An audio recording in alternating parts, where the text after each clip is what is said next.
नमस्कार मित्रांनो, मी प्राध्यापक नामदेवराव जाधव. 24 डिसेंबरपर्यंत आपण सगळ्यांनी संयम ठेवा असं मी पूर्वी एक व्हिडिओ काढला होता मित्रांनो. आता मी तुम्हाला असं म्हणेल की आणखी संयम ठेवावा लागेल. याचं कारण असं आहे की राज्य मागासवर्ग आयोगाचे एक करत 4 सदस्यांनी राजीनामा दिलेला आहे आणि मला असं वाटतं की 24 डिसेंबरपर्यंत कदाचित मागासवर्ग आयोगाचे सर्वचे सर्व सदस्य राजीनामा देऊन आपापल्या घरी जातील. अध्यक्षसुद्धा राजीनामा देतील अशी मला शंका वाटते. हे असं का होऊ शकतं लक्षात घ्या. जेव्हा एखादी गोष्ट द्यायची नसते तेव्हा वेगवेगळ्या प्रकारच्या युक्त्या, क्लुप्त्या आणि भानगडी पुढे करायच्या असतात. 24 डिसेंबरची डेडलाईन मराठा समाजाने सरकारला दिली होती. सरकारने त्यानुसार राज्य मागासवर्ग आयोग नेमण्याचं नाटक केलं. बरं का, मी नाटकच म्हणतो त्याला, कारण राज्य मागासवर्ग आयोगाचं काम काय आहे तर त्यांनी सांगितलं की मराठ्यांचं मागासलेपण सिद्ध करणं. म्हणजे राज्य मागासवर्ग आयोगाचे किलारिकल असतील, हाके असतील, अशा ज्या ज्या लोकांनी राजीनामे दिलेत त्यांनी बाहेर येऊन प्रेस कॉन्फरन्ससमोर आपापली मतंसुद्धा व्यक्त केलीत. मित्रांनो, एखादी व्यक्ती एखाद्या आयोगावरती आहे, ती त्या आयोगामध्ये येते, काम केल्यासारखं नाटक करते, त्याच्यानंतर ते राजीनामा देतात. राजीनामा दिल्यावर मुलाखती देतात. मुलाखतीमध्ये ती वेगवेगळी कारणं सांगतात. काय कारणं सांगतात की घाईघाईने सर्वे झाला तर आरक्षण मिळणार नाही, जर गायकवाड आयोगाच्या वेळी ज्या चुका झाल्या त्याच परत झाल्या तर आरक्षण मिळणार नाही वगैरे अशी सगळी कारणं दिली जातात. मुख्य कारण त्यातलं असं आहे की मराठा समाजाचं मागासलेपण एवढ्या कमी कालावधीमध्ये कसं सिद्ध करायचं आणि आमच्यावर सरकार दबाव टाकतं आहे किंवा बाकीच्या काही लोक आमच्यावर दबाव टाकत आहेत, असं करा, तसं करा वगैरे वगैरे. एकंदरीत काय तर आम्हाला सर्वे करायचा नाही, आम्हाला मराठ्यांना आरक्षण द्यायचं नाही आहे. मला सांगा, या राज्य मागासवर्ग आयोगामध्ये मराठ्यांचं मागासलेपण सिद्ध करा अशी आपली मागणी आहे का? मराठा समाजाची ही मागणी नाही. मराठ्यांचं मागासलेपण सिद्ध करणं हे या आयोगाला आपण दिलेली, सरकारने दिलेली जबाबदारी नाही किंवा मराठा समाजाची ही मागणी नाही.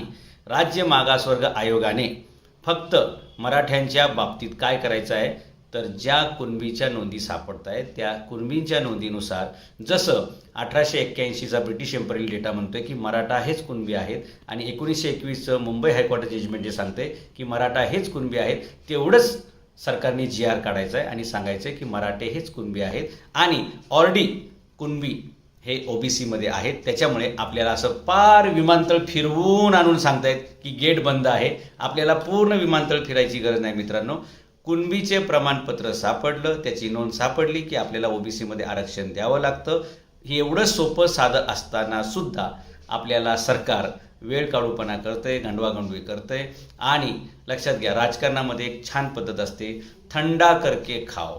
कोणताही विषय गरमागरम असेल तर तो, मी पूर्वी पण अनेक व्हिडिओमध्ये मित्रांनो सांगितले रे, समिती नेमणं, आयोग नेमणं म्हणजेच तुम्हाला देता येणार नाही, हे सॉफ्ट भाषेमध्ये सांगणं.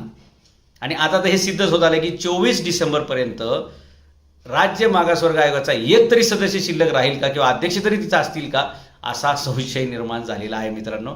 त्यामुळे मराठा समाजाने सावध व्हायला पाहिजे, मराठा तरुणांनी सतर्क व्हायला पाहिजे आणि 24 डिसेंबरला जे काय होईल त्याच्यानंतर पॅनिक न होता शांततेनं आता आपल्याला प्लॅन बीच्या दिशेनं जावं लागेल असं मला वाटतं.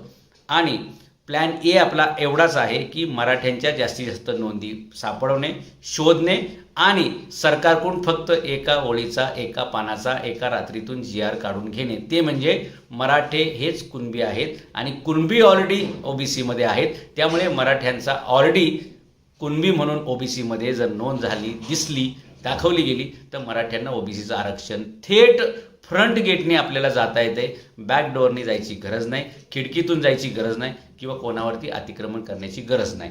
परंतु राज्य मागासवर्ग आयोगाचे वेगळे सदस्य जी कारणं सांगतायत ती कारणं पाहता पुन्हा तोच प्रकरण होणार आहे मित्रांनो की 16% जे वाढीव मराठ्यांचं इतरांनी घेतलेले ते त्यांना परत द्यायचं नाही आहे, म्हणून अशा प्रकारे वेळ काढूपणा केला जात आहे. त्यामुळे मराठा समाजाने या बाबतीत कोणत्याही राजकीय पक्षाच्या कोणत्याही नेत्यावरती किती विश्वास ठेवावा याचं पुन्हा एकदा आत्मपरीक्षण करण्याची गरज निर्माण झालेली आहे. आणि जसं मी म्हणतो की एक GR काढला तर विषय सगळा संपून जाईल, पण हा GR निघणं शक्य नाही, कारण आपला सगळा घात एका GRनेच केलेला आहे आणि तो GR मी पूर्वी जसं म्हटलं होतं 23 मार्च 1994चा आहे. जर नवीन GR निघत नसेल तर सर्व मराठ्यांना ताकद लावून एकच मागणी करावी लागेल, तो जुना GR कॅन्सल करा, ज्याच्यामुळे मराठ्यांचं हक्काचं आरक्षण OBC मधलं हे बाकीच्यांना गेलेलं आहे. 23 मार्च 1994चा GR. नवीन GR मराठ्यांसाठी निघत नसेल, तो दरवाजा बंद असेल, तर जुना GR कॅन्सल करा. ऑटोमॅटिक मराठी सगळे OBC मध्ये येतात आणि मार्ग आपल्याला मिळून जाईल असं मला वाटतं. तुम्हाला काय वाटतं मित्रांनो? तुम्ही तुमचं मत जरूर व्यक्त करा. परंतु मला तुम्हाला स्पष्ट सांगायचे की एकंदरीत मराठ्यांसाठी रात्र वैराची आहे आणि तुमच्या पाठीशी, मराठ्यांच्या तुमच्या आमच्या पाठीशी कोणताही पक्ष, कोणताही नेता प्रामाणिकपणे उभा राहायला तयार नाही. त्यामुळे हा समाजाचा लढा आहे. समाजाने समाजासाठी एकोप्याने लढणं एवढंच आपल्या हातामध्ये आहे. आणि याच्यामध्ये सगळ्यात मोठं सरकारला जी भीती वाटते ते कधी नव्हे, ते सर्व मराठी एकत्र आलेत, एक दिलाने काम करतायत आणि त्यांच्यामध्ये फूट पडत नाहीये. हेच सरकारचं खूप मोठं दुःख असणार आहे, हेच राजकीय पक्षांचं दुःख असणार आहे. आणि मला वाटतं आपण हेच कंटिन्यू केलं पाहिजे. कोणत्याही प्रकारे आपल्यामध्ये फूट पडणार नाही, मतभेद निर्माण होणार नाहीत, याची काळजी घेतली पाहिजे. आणि जोपर्यंत मराठा आरक्षण हा विषय मार्गी लागत नाही तोपर्यंत आपण थकलं नाही पाहिजे, थांबलं नाही पाहिजे आणि कन्फ्यूजसुद्धा झालं नाही पाहिजे. एवढंच मला सांगायचे. एक GR काढला की मराठे हेच कुणबी आहेत, विषय क्लोज. जास्तीत जास्त नोंदी शोधा, जास्तीत जास्त नोंद करा आणि मराठ्यांची संख्या म्हणजेच कुणब्यांची संख्या आणि जेवढे कुणबी नोंदी सापडतील त्या सर्व लोकांनी कुणबी प्रमाणपत्र घ्या आणि OBCचा आरक्षणाचा तुम्हाला लाभ घेता येईल. काही लोकांचं, कायदेतज्ञांचं असं म्हणणं आहे की तुम्ही सरसकट असा शब्द वापरला तर कायद्यानं अडचण येईल. ठीक आहे, हरकत नाही. जेवढ्या जास्त नोंदी सापडतील तेवढ्या जास्त नोंदी घेऊ, जेवढे जास्त प्रमाणपत्र घेता येतील तेवढी घेऊ. 100% आपण तशी गरज पण पडणार नाही आणि तशी गरज नसल्यामुळे आपण 100 नोंदी सापडल्या तर 100 लोकांनी सर्टिफिकेट लगेच काढायची आवश्यकता अजिबात नाही आहे. ज्याला ज्याला जसं टप्प्याटप्प्यानुसार शिक्षणामध्ये, नोकरीमध्ये जशी गरज पडेल त्यावेळी त्यांनी ते सर्टिफिकेट काढायचे. म्हणजे कायद्याची ही सुद्धा वाट आपल्याला वापरता येईल आणि मराठ्यांचा प्रश्न संपेल. धन्यवाद.